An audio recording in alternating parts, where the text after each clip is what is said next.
Hello Bacha Party, welcome to SSP, the finest and easiest way to learn the concept, the channel where you can feel the subject and then you realize that you are in ishq mohabbat with the subject. So let's begin the class. और आज का जो class है वो है capacitor के combination के बारे में. Yes, first of all we'll discuss about series combination, as you can see the key point of the class. And then parallel combination, circuit diagram, ये सब देखेंगे और कुछ एग्जांपल्स के थ्रू भी मैं आपको कनेक्ट कराऊंगा कि कैसे हम इनके प्रॉब्लम को इजीली सॉल्व कर पाए. So watch this video till the end. Recall the previous one को रिकॉल करने से मन को शांति मिलती है और खुशी मिलती है कि अच्छा पहले ये पढ़ लिया था तो अब ये पढ़ने वाला है. हमने कैपेसिटर स्टार्ट कर दिया था, कैपेसिटर का कैपेसिटेंस डिफाइन करा था, एक पूरा लेक्चर उस पर लिया था. दूसरे लेक्चर में मैंने आपको बताया कि एनर्जी ऑफ द कैपेसिटर क्या है, फिर उसके बाद उसमें पैरेलल प्लेट कैपेसिटर, फिर एनर्जी डेंसिटी क्या है और लॉस ऑफ एनर्जी अगर एक कैपेसिटर को दूसरे कैपेसिटर के साथ कनेक्ट करते हैं तो क्या होगा. वेल, इन सभी चीजों को डिस्कस हम लोगों ने पहले से ही कर रखा है. अब हमें समझना है combination of the capacitor. There are two types of combination, series combination and parallel combination. How to verify that this particular combination is series combination? If you have a different capacitor like C1, C2 and C3 and you are joining the capacitor like this, C1, C2 and C3, then this kind of combination is said to be the series combination. अब ये कह देना बहुत आसान है कि आपको capacitor को इस तरह से कनेक्ट करना है C1, C2 और C3, बट ये सीरीज है, इसको पहचानने के पीछे कुछ मेरे टिप्स हैं बच्चा लोग. ऑलराइट बच्चा लोग, सो टिप्स क्या है कि कैसे हम पहचाने कि सीरीज कॉम्बिनेशन है. तो देखिए आप सबसे पहले कि अगर आपने कैपेसिटर को C1, C2, C3 को इस तरह से कंबाइन करा है एक्सटर्नली एक बैटरी के साथ में, ये पॉजिटिव टर्मिनल और ये नेगेटिव टर्मिनल.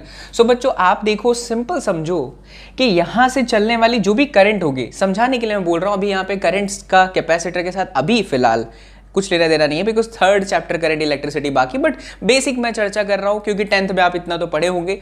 देखिए अगर इस प्लस से जो करंट चल रही है वो प्लस से करंट चल रही है, उई फिर इसमें गई, फिर इसमें गई, फिर इसमें गई. जरा सोचो बच्चा लोग, प्लस से जितनी करंट गई माइनस में उतनी आई, ये तो 100% श्योर है. बट जो करंट C1 में गया वही करंट C2 में गया और वही करंट C3 में गया, यानी इसके पास में करंट को फ्लो करने के लिए एक ही रास्ते हैं, बहुत सारे रास्ते अवेलेबल नहीं हैं. सिर्फ एक रास्ता अगर है कॉम्बिनेशन ऑफ कैपेसिटर में for the flow of current, तो हम कहेंगे कि वो सीरीज कॉम्बिनेशन है.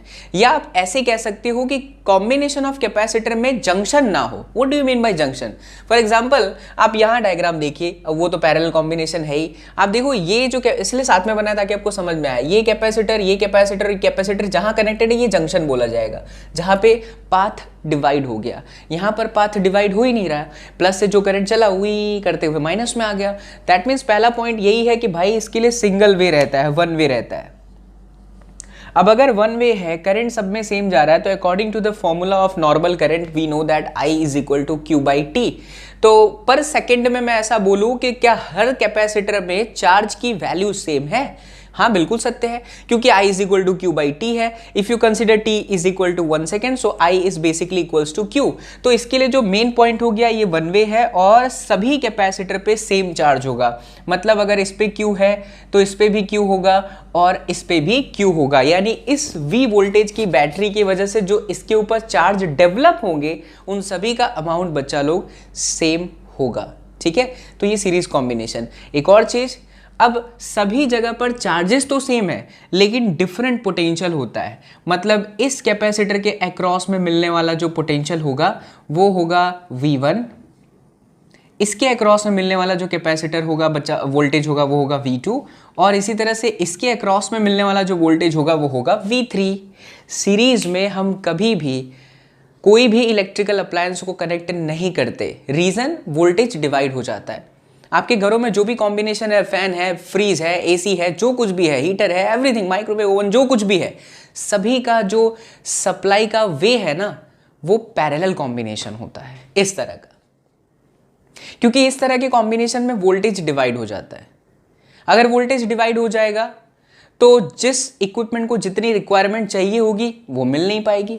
अब आप यहां देखो, इस चीज को समझने के लिए आप कैसे कर सकते हो कि ये प्लस टर्मिनल, ये माइनस टर्मिनल, तो ये प्लस और माइनस बड़े अच्छे से C1 और C3 के एक प्लेट्स को तो मिल जा रहा है, बट C2 बेचारा अकेले तड़प रहा है, ऐसा आप समझ सकते हैं. तो वोल्टेज डिवाइड हो जाता है, डिफरेंट हो जाता है. चार्ज सेम रहता है। वैसा कॉम्बिनेशन जिसमें वन वे हो, चार्ज सेम हो, वोल्टेज आपका डिफरेंट रहे, that is said to be the series combination. Now think about it बच्चा लोग, अगर मैं यहाँ पे 100 वोल्टेज की एक बैटरी अप्लाई करूँ तो क्या ये पॉसिबल है कि ये 100 वोल्टेज डिस्ट्रीब्यूट इस तरह से होगा कि इन तीनों का सम करने के बाद हमारा आंसर 100 से ज़्यादा हो जाए या 100 से कम हो जाए? Do you really think, do you agree with that कि if applied voltage is 100 voltage, if this one is taking as 20, this one is taking as 40, तो 100% this one also will take 40. और I can say कि अगर ये 100 लेता है, ये 30 लेता है, ये 60 लेता है, तो ये 100% 10 लेगा। हर बार जितना अप्लाइड वोल्टेज है तीनों के वोल्टेज के सम के बराबर होगा। ये पहली बात पॉसिबल ही नहीं है कि आप दे रहे हैं 100 वोल्टेज का और तीनों में वोल्टेज सम करने के बाद 100 से ज़्यादा हो जाए या 100 से कम हो जाए, बिकॉज ये law of conservation of energy के खिलाफ होगा। इसलिए हम यहाँ पे कह सकते हैं कि जो सप्लाई वोल्टेज हमने V दिया that is equals to V1 plus V2 plus बच्चा लोग V3, राइट।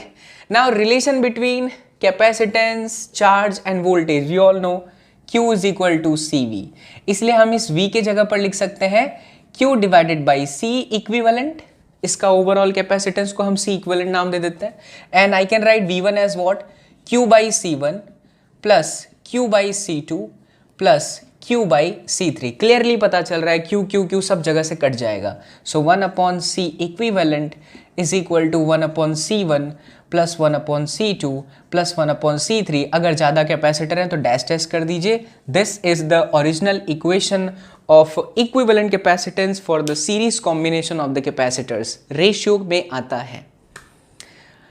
कुछ न्यूमेरिकल्स को सॉल्व करते समय अगर आप छोटी सी बात याद रखें तो आपके लिए बड़ी आनंद वाली बात होगी कि अगर ये दो कैपेसिटर होते तो हम इनका इक्विवेलेंट निकालने जाएं तो वो आएगा C1 C2 अपॉन में C1 प्लस C2। इसे मैं बच्चों को अपने ऑफलाइन क्लास में कहता हूँ कि मम्मी से बहुत प्यार है ना, तो सीरीज़ में हमेशा माँ को याद करिए। इन द सेंस सीरीज़ में माँ को याद करने का मतलब है कि मल्टीप्लिकेशन अपॉन एडिशन, तो ये कैपेसिटर का मल्टीप्लिकेशन और नीचे एडिशन, तो आपको डायरेक्ट आंसर मिलेगा। कुछ नया थोड़ी ना है, अगर ये C3 को आप खा जाओ तो C इक्विवेलेंट सब्जेक्ट बनाओ तो यही आएगा। इससे कैलकुलेशन बहुत फास्ट होगा। जहाँ पे आपको दो कॉम्बिनेशन दिखेंगे डायरेक्टली आप मल्टीप्लिकेशन अपॉन एडिशन माँ को याद कर लीजिएगा, मम्मी को याद कर लीजिएगा, ठीक है। इससे आपको भी मन को शांति मिलेगी और सवाल भी जल्दी होगा। और छोटी सी बात हम कर लेते हैं, बट ये याद रखिएगा ओनली फॉर 2 कैपेसिटर। इतनी दो चीज़ें आप समझ सकते हैं ना, ये सिर्फ 2 कैपेसिटर के, तो मैं लिख नहीं रहा हूँ, मैं बोल दे रहा हूँ, आप याद रखिएगा। This equation is valid only for 2 capacitor, but if in the circuit there are more than 3 capacitor then you have to go through this traditional formula which is 1 by C1 plus 1 by C2 plus 1 by C3। बच्चा लोग हमेशा C equivalent निकालिए। आपको कुछ लोग ऐसा करते हैं 1 अपॉन C इक्विवेलेंट निकाल के छोड़ देते हैं, but that is not the correct answer. Correct answer is C equivalent. Now if I say there are n capacitors having identical values, अगर मैं कहता हूँ कि सभी कैपेसिटर की वैल्यू C है और n capacitor and they all are connected in series combination, so what will be the equivalent capacitance of that combination. तो अगर आप सोचो ये भी C है, ये भी C है, ये भी C, ऐसे n टाइम्स है, तो इसका मतलब ये हुआ for n identical capacitor, for n ये छोटी छोटी बातें हैं, आइडेंटिकल कैपेसिटर जो आपका 1 बाई C इक्विवेलेंट होगा वो आएगा n अपॉन C, यानी यहाँ से हम बोलेंगे C equivalent is equal to C divided by n। तो अगर आप ये भी रिजल्ट याद रख लो, समझ लो, तो फिर याद रखने की कोई इतनी खास आवश्यकता होती नहीं है। अगर मैं बोल दूँ सीधा कि भाई 10-10 माइक्रोफेराड के 3 कैपेसिटर हैं तो उसका overall equivalent capacitance series combination में क्या होगा, तो जो बच्चा ये समझता है वो डायरेक्टली बोल देगा बिना पेन और पेपर उठाए कि भाई साहब 10 C की वैल्यू है, 3 कैपेसिटर है तो 10/3 है ना। तो ये हमारा सीरीज कॉम्बिनेशन हो गया। अब जो बच्चा अगर तुमने ये अच्छे समझ लिया तो वो कुछ भी नहीं है, ये इसका ठीक उल्टा इमेज है। हमने यहाँ पे बोला 1 वे है, अब आप यहाँ देखिए कैपेसिटर का कॉम्बिनेशन, बैटरी ये रहा, ये मल्टी वे है। दैट मीन्स कि अगर ये प्लस टर्मिनल से जो भी करंट चली वो करंट यहाँ आकर के कंफ्यूज हो जाएगी कि यार हम तो यहाँ भी जा सकते हैं, हम तो यहाँ भी जा सकते हैं, हम तो यहाँ भी जा सकते हैं। कोई कहीं से भी जाए लेकिन जितना प्लस से निकलेगा करंट वो भले इसमें डिवाइड हो जाए, बट एट दी एंड यहाँ पर मिल करके वो फिर से बैटरी के माइनस में उतना ही आएंगे। ये आप पढ़ोगे आगे के चैप्टर में, इसे कहा जाता है किरचॉफ्स जंक्शन रूल या फिर KCL भी कहते हैं, किरचॉफ्स करंट रूल। फिलहाल अभी के लिए आप डायग्राम देख के ये कह सकते हो कि when the capacitors are connected in such a way that there are different paths for the flow of current, then that combination is parallel combination, as well as charge on each capacitor will be different and potential across each capacitor will be same. यहाँ के ठीक उल्टा, यहाँ same charge था, वहाँ charge different होगा.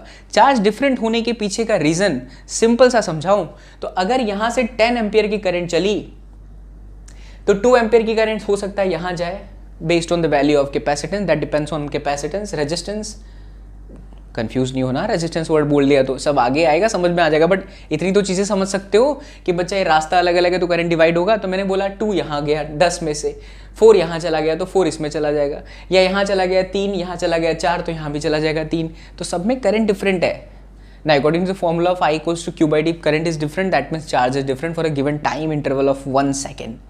Right. तो इसका चार्ज Q1 मान लो, इसका चार्ज Q2 मान लो और इसका चार्ज Q3 मान लो.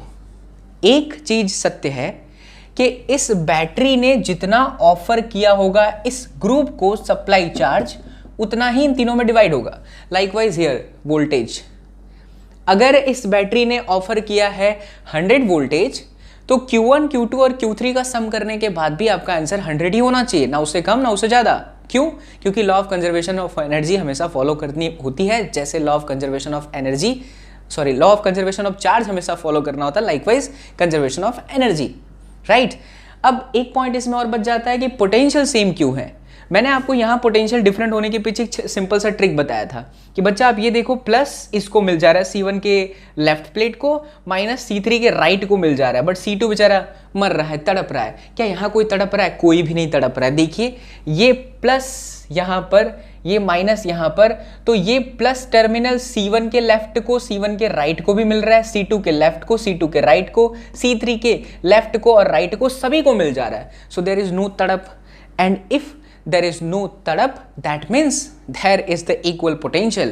So you should keep this thing in your mind for the lifetime till the last breath of your life कि भाई साहब पोटेंशियल हमेशा सेम होता है किस पे? पैरेलल कॉम्बिनेशन में. राइट. तो मैं यहाँ पे लिख सकता हूँ कि जो सप्लाई चार्ज था Q, वो होगा Q1 plus Q2 plus Q3 बच्चा party. Right. Now I can right this Q is equal to CV. So here for this supply charge I can write C equivalent into V, C1V plus C2V plus C3V. सभी जगह पर VV same है, cut जाएगा तो आपका final answer आएगा C equivalent is equal to C1 plus C2 plus dash dash, अगर ज़्यादा कैपेसिटर है तो. अच्छा, जैसे इसमें शॉर्टकट बताया मम्मी याद रखने के लिए, वैसे ही आप इसके अंदर याद रख सकते हो PDP, पैरेलल. डीपी मतलब वो डीपी नहीं जो आप प्रोफाइल पिक्चर वगैरह चेंज करते हैं. यहाँ डीपी का मतलब है डायरेक्ट प्लस, और ये पी का मतलब पैरेट मतलब तोता नहीं है, इसका मतलब है पैरेलल. पैरेलल में डायरेक्ट प्लस. अगर ये चीज़ आपके दिमाग में रहे तो आप बड़े आसानी से कैलकुलेशन कर पाएंगे देखते ही. हाँ भाई ये पैरेलल कॉम्बिनेशन है तो हमें डायरेक्टली क्या कर देना है? प्लस कर देना. राइट. तो आप याद रखेंगे पीडीपी और इसमें याद रखेंगे सीरीज में multiplication divided by addition. Mummy series में मम्मी, पैरेलल में पापा. पैरेलल में पापा हो सकता है, डीपी वर्ड आ रहा है ना, डीपी दयावान पापा, डैडी पापा, कुछ भी हो सकता है भाई, बना लीजिए. उसमें क्या है, पैरेलल में ये हो गया. ठीक है. अब अगर बच्चा लोग n आइडेंटिकल कैपेसिटर है, there are n identical capacitor for the parallel combination, what will be the C equivalent? सीधा सीधा NC. राइट. तो इक्विवेलेंट में NC हो गया, सीरीज में आपका C/N हो गया. दिस इज द कहानी of series combination as well parallel combination with the circuit diagram. अब मैं आपको कुछ एग्जांपल से समझाता हूँ, प्लस कुछ एग्जांपल ऐसे भी लूंगा जिसके अंदर हमें ये पता चलेगा कि हम बड़े से बड़े सर्किट को किस तरह से सॉल्व करें ताकि हमें चार्ज सभी कैपेसिटर पे पता चल जाए. अगर आपको कैपेसिटेंस पता है, अगर आपको वोल्टेज पता है तो easily you can find out circuit का एक एक चीज आप फाइंड कर सकते हो. ठीक है. Screenshot, will discuss on it. So यहाँ पर 3 एग्जाम्पल मैं आपको देता हूँ. इन तीनों एग्जाम्पल के अंदर हमें इक्विवेलेंट कैपेसिटेंस फाइंड करना है. शुरुआत ऐसे ही होगी और इसकी बहुत ज़बरदस्त आपको प्रैक्टिस करनी है. थोड़े क्वेश्चन के लेवल धीरे धीरे हम बढ़ा देंगे आज से क्लास में भी, और एक अलग से मैं लेक्चर ही लूँगा जिसके में मैं सिर्फ आपको combination of series and parallel की बातें कर रहा हूँ. और साथ ही साथ मैं डिस्क्रिप्शन में PDF भी दे देता हूँ. इसके क्वेश्चन की ज़बरदस्त प्रैक्टिस करिए. क्वेश्चन बैंक भी मैंने आपके लिए प्रोवाइड करवा दिया है, रख दिया है, वो भी आप अच्छे से करना. देखिए 1 2 4 5 6 7 10 12 15 50 100 जितना चाहें आप उतने सवाल इसे कर सकते हैं। आपके पास अगर कॉन्सेप्ट है, ये सवाल कितना भी टफ किया जाए, you can do it. All you have to go through the basic and all you have to go through the जबरदस्त कॉन्सेप्ट। वो क्लियर है आपका तो आपके लिए सवाल आसान है। खैर, अभी मैं आपके सामने जो सवाल रखने जा रहा हूं उसको हम पहचानते हैं सीरीज का है, पैरेलल का है। हमें सब जगह पर इक्विवेलेंट कैपेसिटेंस फाइंड करना है। You can see the first one. और बच्चा स्टार्टिंग में ना आप सर्किट को हमेशा रीड्रॉ करिए। कुछ बच्चे मैं देखता हूँ, ऑफलाइन क्लास लेता हूँ, तो जब भी ये सीरीज कॉम्बिनेशन चलता है वो अपनी महानता साबित करने के लिए सीधा इसी में पेंसिल से कर देंगे। नहीं, आपको ये गलती नहीं करनी। आप स्टार्टिंग में रीड्रॉ करके करिए, भले थोड़ा समय लगे, बट उसको इतनी निपुणता के साथ करिए, इतने अच्छे तरीके से करिए कि ताकि आगे आप फास्ट हो जाए। स्टार्टिंग से फास्ट करने की कोशिश करेंगे, कभी कभी जल्दबाजी में गलत हो जाता है। ठीक है, जैसे मैं आपको रीड्रॉ की बात कर रहा हूँ, रीड्रॉ इन द सेंस आप पहले इसके अंदर पहचान लो। मैं आपसे पूछता हूँ क्या ये दोनों सीरीज में है? नहीं हो सकते। हाँ, अगर ये वायर नहीं होता तब ये सीरीज हो जाता है। अभी ये वायर है क्योंकि इनके बीच में जंक्शन है। क्या ये दोनों सीरीज में है? बिल्कुल। तो ये हमें पहचान में आ गया कि सीरीज में है। मान लीजिए इसका जो रिजल्ट है वो C डैश है, तो हम इसको रीड्रॉ कर लेते हैं, मतलब कॉम्बिनेशन बना देते हैं इसका। तो यहाँ C डैश है। अब बच्चा देखो, 2 ही कैपेसिटर है सीरीज में, तो सीरीज में जब 2 कैपेसिटर होता है तो बाबा SSP ने आपको कहा था, मम्मी को याद कर लीजिए, मल्टीप्लीकेशन अपॉन एडिशन। तो 2 × 2 4 डिवाइडेड बाई 4, यानी इसकी वैल्यू कितनी हो गई? 1। अब देखो, ये वायर के साथ नीचे 2 माइक्रोफेराड का कैपेसिटर है, ये लगा दिया मैंने 2 माइक्रोफेराड का कैपेसिटर, और उसके साथ जस्ट बाजू में भाई साहब बैठे हुए हैं 2 माइक्रोफेराड, और उसके बाद यहाँ पॉइंट B है, यहाँ पॉइंट A है। ऐसे करने से आपको फायदा भी होगा, प्लस आपको समझ में फटाफट आएगा कि अच्छा अब इसके बाद ये स्टेप। अब आप क्लियरली देख सकते हो कि ये दोनों पैरेलल में है, तो इनका जो रिजल्ट होगा उसको हम C डैश बोल देते हैं। ठीक है, और फिर पैरेलल में हम DP करते हैं, यानी कि 3, और उसके जस्ट बाजू में है 2 माइक्रोफेराड, और फिर ये B, और फिर ये A। Eight the and 2 capacitor direct plus series में है ना, तो मल्टीप्लीकेशन अपॉन एडिशन, तो 6 डिवाइडेड बाई 5 माइक्रोफेराड। ये हो गया इनके बीच का इक्विवेलेंट कैपेसिटेंस। राइट बच्चा लोग, इसमें देखिए A और B के बीच में फाइंड करना है। अब मैं डिजिट ना लेकर के सभी कैपेसिटर की वैल्यू CC कर देता हूँ, कुछ भी होगा। आप कैलकुलेशन में तो माहिर होंगे ही, हमें खाली कॉन्सेप्ट पर ध्यान देना है। अब चलिए पहचानिए सीरीज पैरेलल कहाँ है। मैं आपसे पूछूं क्या ये दोनों सीरीज में? गलती मत करना बच्चा, क्योंकि इनके बीच में ही बैटरी लगी होगी। जिन 2 पॉइंट के बीच में आपको कैपेसिटेंस पूछा जाएगा उसके बीच में ही बैटरी है। मतलब कि ये सवाल के अंदर आप ऐसे इमेजिन कर सकते हो, ये कुछ इस तरह का सिचुएशन है, ये बैटरी है, तो ये पॉसिबल ही नहीं है कि दोनों कैपेसिटर सीरीज में हो। What my point? अब आप पूछिए क्या ये दोनों सीरीज में है? नहीं, क्योंकि जंक्शन आ गया भाई। क्या ये दोनों है? बिल्कुल है, क्योंकि इनके बीच में कोई भी जंक्शन नहीं है। जो चार्ज इसका होगा वही चार्ज इसका होगा, जो रास्ता करंट का इसमें से चल रहा है वही करंट इसमें से भी जा रहा है। That means there is no chance of multi way, there is a single way, single path for the flow of current. That's why I will say कि भैया ये सीरीज कॉम्बिनेशन है। अब अगर ये सीरीज कॉम्बिनेशन है तो इसके अंदर मल्टीप्लीकेशन अपॉन एडिशन लगाऊंगा तो ये हो जाएगा C²/2C, यानी कि C/2। ओके, रीड्रॉ कर लेते हैं बच्चा लोग। ये C डैश, इसकी जगह पर C डैश हो गया। फिर देखो ये ऐसे है, ये मैंने कर दिया C, फिर यहाँ पर है और ये कैपेसिटर, राइट। फिर ये point A and point B, हाँ बैटरी। ओके, अब देखिए दिख रहा है आपको अच्छे से, ये दोनों पैरेलल हो गए। कैसे पैरेलल हो गए? पैरेलल की एक और अच्छी बात होती है पता चलने की, जैसे ये दोनों कैपेसिटर पैरेलल तभी होंगे जब इनकी प्लेट्स है ना, लेफ्ट और राइट दोनों आपस में मिलेगा। लेफ्ट और राइट अगर दोनों आपस में मिल जाए, लेफ्ट का लेफ्ट के साथ, राइट का राइट के साथ, तो समझ जाओ वो पैरेलल है। हाँ, भले उनके साथ और भी वायर जुड़े, डजंट मैटर, बट उनका कॉम्बिनेशन मैच करना चाहिए बॉस। तो ये देखो ये कैपेसिटर उई लेफ्ट लेफ्ट, दोनों का लेफ्ट लेफ्ट मिल रहा है, दोनों का राइट राइट मिल रहा है, that's why they are in parallel combination. अच्छा भाई, बहुत अच्छे। अगर ये पैरेलल कॉम्बिनेशन है यानी इनका रिजल्ट हो जाएगा 2C डायरेक्टली। C डैश की वैल्यू कितनी थी? C/2, सॉरी ये C/2 था। C/2 प्लस C करेंगे तो कितना होगा? 3C/2। तो चलिए ये हो गया 3C/2। अब ये दोनों की जगह पर 3C/2 आया। उसके एंड पे देखो क्या है, तो उसके एंड पे नीचे यहाँ पर एक कैपेसिटर है और यहाँ है, और फिर ये है आपका A और ये है आपका B। समझ पाए बच्चा लोग? देखो सर्कल बनाने के बाद ये रिजल्ट आया। सर्कल जिसका बनाते हो उनके एंड को देखो, उनके एंड से नीचे ये रहा और उसके साथ में ये अटैच्ड है। Clear? Okay, at the end this 3C/2 and C again series combination, तो we can do 3C/2 into C, 3C/2 plus C। तो इसका आंसर क्या हो जाएगा? 3C²/2 divided by 5C/2। तो C/2 ने मार दिया, इसका आंसर आया 3C/5। At the end 3c/5 के साथ में ये लास्ट में बना देता हूँ, तो ये हमारा हो जाएगा 3c/5 और उसके ठीक नीचे ये कैपेसिटर, फिर यहाँ पे A और यहाँ पे B। अब बच्चों देखो 3c/5 के साथ ये सब दिख रहा है पैरेलल। ये इसलिए मैं कर पाया क्योंकि मैंने स्टेप बाय स्टेप फॉलो किया है, मैंने रीड्रॉ किया है। So if you do like this, कभी भी आप रुकोगे नहीं सीरीज पैरेलल में। हो गया, इसका फाइनल आंसर निकाल लीजिए। अच्छा, तीसरे वाले को आपको मैं देता हूँ। तीसरा वाला आप सोचो, वीडियो को रोक दो और खुद से ट्राई करो, उसके बाद मेरे साथ मैच करो। ठीक है बच्चा, मैं आपको इसके अंदर रीड्रॉ नहीं करूँगा, मेरे पास स्पेस भी कम है। अब आप इसे खुद से ट्राई करिएगा, मैं सिर्फ आपको एक्सप्लेनेशन देता हूँ। ये C और ये C सीरीज में है क्या? नहीं, ये पैरेलल में है। क्या इनकी लेफ्ट लेफ्ट राइट राइट हो रही है? यस, देखो लेफ्ट, हाँ जी लेफ्ट लेफ्ट मिल गए, राइट और राइट मिल गए। ये नहीं देखने का कि फिर और वायर कहाँ जा रहा है, अगर मिल जाए तो वे 100% पैरेलल है, तो ये 100% पैरेलल कॉम्बिनेशन है, तो इसका रिजल्ट हो गया 2C। ठीक है बच्चा, अगर मैं आपसे पूछूं ये दोनों कैपेसिटर, तो आप बोलेंगे नहीं नहीं ये सीरीज कॉम्बिनेशन नहीं हो सकते, बिकॉज बीच में क्या आ गया, जंक्शन आ गया। कोई दिक्कत नहीं है। क्या ये दोनों है पैरेलल है 2C, उसके साथ C सीरीज में है और उसके साथ ये वाला C भी सीरीज में है। अब दिक्कत ये आती है यहाँ पे, चलो एक बार मैं आपको रीड्रॉ करके बताता हूँ वरना आप कंफ्यूज रहेंगे। यहाँ पे C ये इस तरह का, उसके बाद ये 2C, फिर नीचे, फिर ये वापस 2C, C and then we have B। Okay बच्चा party, now you can see. अब मैं आपसे पूछूं कि यहाँ पर क्या सिचुएशन होगी। देखिए बहुत ध्यान से समझिएगा, ये थोड़ा सा कॉम्प्लिकेट हो गया, प्रैक्टिस चाहिए इसके लिए।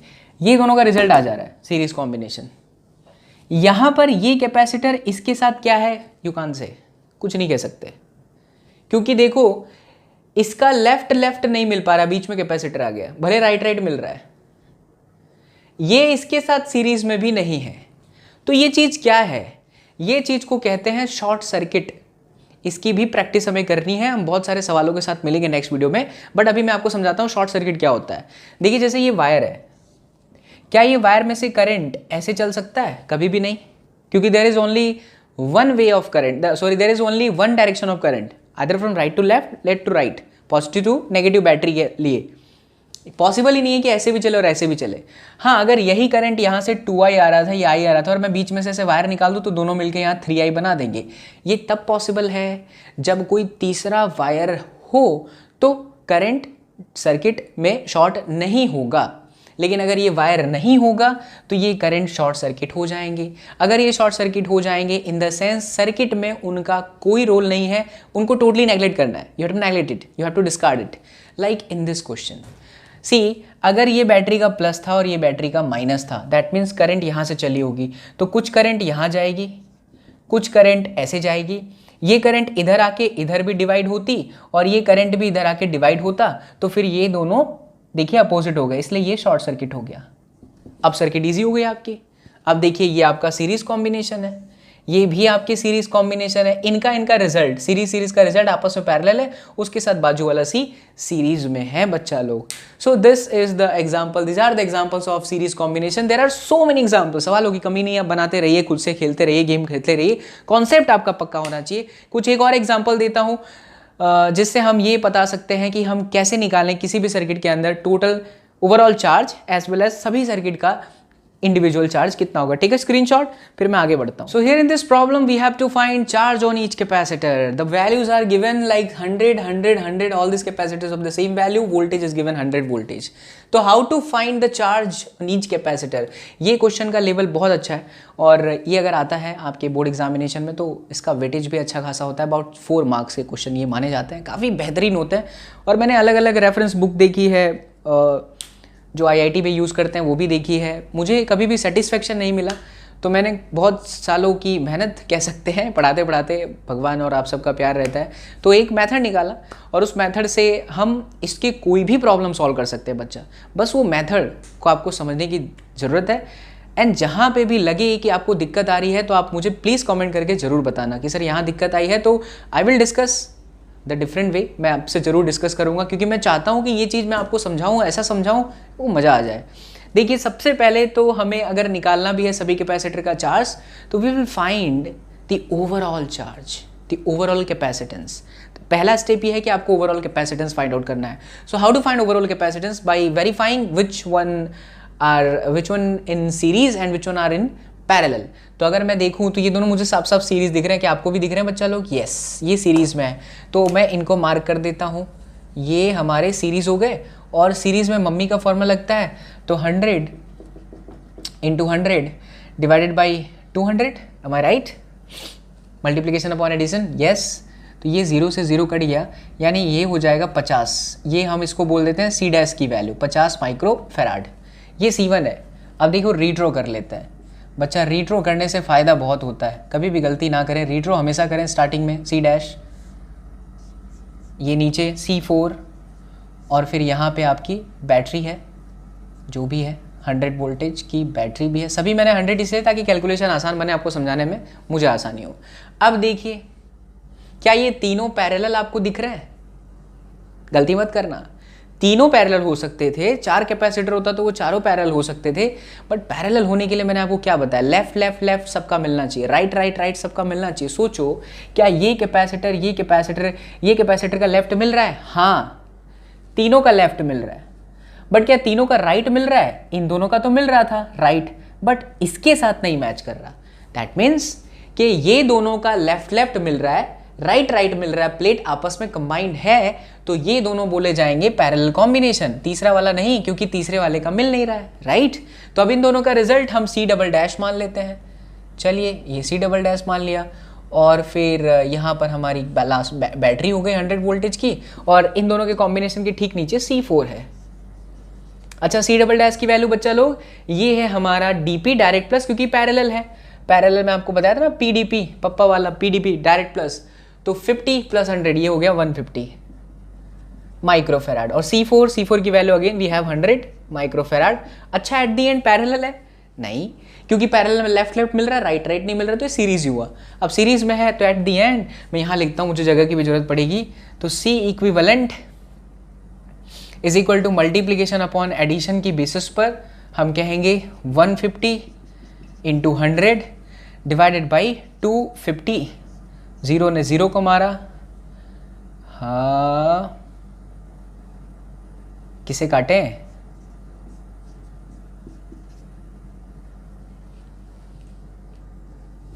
यस, 60। कहीं गड़बड़ तो नहीं करी मैंने?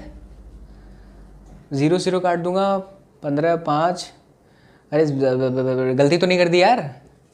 कभी कभी ऐसा सामने होता है, पता नहीं चलता। 0 0 कटा, 5 दूनी 10, 5 25, 5 3 15, 0 30 दूनी 60, हाँ सही है। 60 माइक्रोफेराड। देखिए कितना भी अंग्रेजी बोल लो भाई साहब, लेकिन जो ज्ञान हिंदी में आता है ना, वो किसी और में नहीं आता। पहाड़ा आप हिंदी में ही पढ़ेंगे, चाहे भले आप कोई भी GD गोयनका पढ़ लीजिए, बट पहाड़े आप हिंदी में याद करेंगे। तो 60 माइक्रोफेराड। इसके बाद से कहानी स्टार्ट होती है असली। देख बच्चा, C इक्विवेलेंट के बाद निकालने के बाद ना हमेशा सप्लाई चार्ज निकाले। सप्लाई चार्ज का मतलब होता है इस बैटरी ने, ये बैटरी ने कितना ऑफर किया है सर्किट को, तो ये होता है CV के हिसाब से C equivalent into voltage. Now what is the value of C equivalent?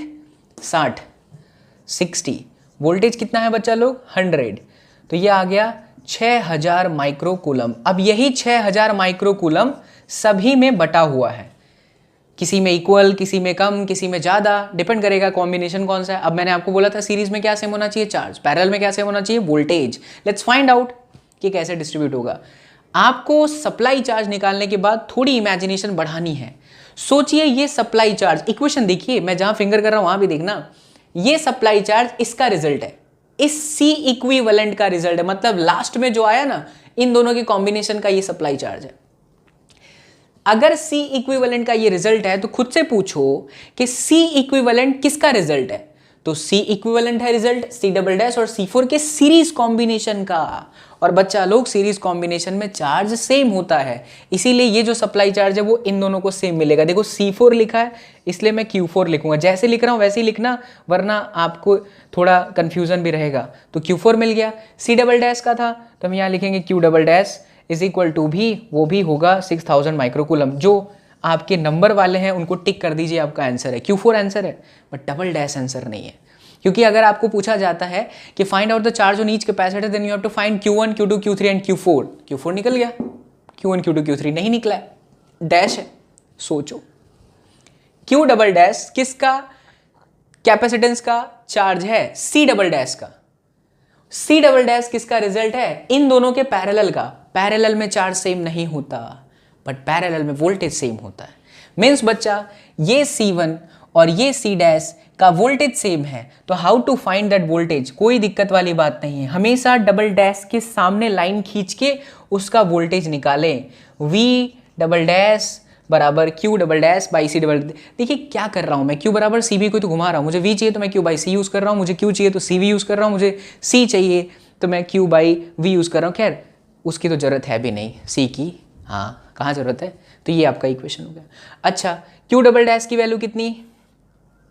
6000. C double dash की वैल्यू कितनी? 150. ये कटा 15 चौके 60, 40, यानी 40 वोल्टेज. तो बच्चा ध्यान से देखो, ये Q double dash C double dash का चार्ज था, C डबल डैश इन दोनों का रिजल्ट था, इन दोनों का वोल्टेज सेम है, तो ऐसे लाइन खींच दीजिए. इसको कहते हैं लाइन वोल्टेज. कहीं मिलेगा नहीं, मैं बता रहा हूं. ऐसे लाइन खींचने के बाद इनका वोल्टेज लिख दीजिए, यहां भी 40, यहां भी 40, जो तुमने निकाला था, चूंकि दोनों पे सेम आया. अब ऐसे लाइन खींचने से फायदा क्या होगा? Now easily I can find the charge of this capacitor. I will right Q1, क्योंकि यहाँ पे C1 है, तो Q1 का फॉर्मूला CV के हिसाब से सोचो. तो ये लाइन वोल्टेज और ये कैपेसिटेंस को सीधा सीधा मल्टीप्लाई करना होता है, इसलिए चार्ज ऐसे लाइन खींच देने का. मल्टीप्लाई, लाइन दिखे मल्टीप्लाई, तो इसको मल्टीप्लाई करने जा रहा हूँ. तो 40 है वोल्टेज और कैपेसिटेंस C1 की वैल्यू है 100, यानी कि ये आया 4000 माइक्रो फेराड. ठीक है बच्चा. अब अगर मुझे ये चाहिए तो आई विल राइट Q डैश. तो Q डैश की वैल्यू 40 और C डैश कितना था? 50. ये हो गया 2000 माइक्रो फेराड. अच्छा ये मेरा आंसर है, बट ये फिर से नहीं है, फिर से सोचना पड़ेगा Q डैश के बारे में. कुछ डैश है, डबल डैश. सोचिए Q डैश किसका रिजल्ट है? C डैश कैपेसिटर का चार्ज है. C डैश किसका रिजल्ट है? C डैश आया था इन दोनों के सीरीज कॉम्बिनेशन से. और सीरीज में क्या सेम होता है? यस, सीरीज में चार्ज सेम होता है. That means I will write Q2 is this 2000 microcoulomb farad, और इसका भी मैं लिखूंगा Q3 is equal to 2000 microfarad. This one is your final answer. आपके पास Q1 निकल गया, Q2 निकल गया, Q3 निकल गया, Q4 भी निकल गया. एंड आई होप आपको इस मेथड से मोहब्बत हो गया होगा, प्यार हो गया होगा. एक सवाल से कुछ नहीं होता है. ऐसे सवाल का PDF जो आपको डिस्क्रिप्शन में मिले ना, लग जाइए, उसके पीछे पड़ जाइए. और सभी सवाल जिसमें भी आप कैपेसिटर फाइंड करते हो ओवरऑल, उन सभी सवालों में आप खुद से प्रैक्टिस करने के लिए charge on each capacitor find out करें. प्रैक्टिस करते रहेंगे, जितना ज़्यादा अभ्यास करेंगे उतना आपके अंदर वो ग्रैब होता जाएगा और बढ़ता चला जाएगा. And I hope you all have love the class and you all have like the class. तो बच्चा, आप मिलते हैं सीधा नेक्स्ट क्लास. तो खुश रहें, मुस्कुराते रहें, मुस्कुराहट के साथ फिजिक्स पढ़ते रहें. मिलते हैं नेक्स्ट क्लास में. Till then do whatever you want to do man, but don't trouble your mom. Take care बच्चा. Party, bye bye. चैनल को सब्सक्राइब कर लीजिएगा, अच्छा लगता है.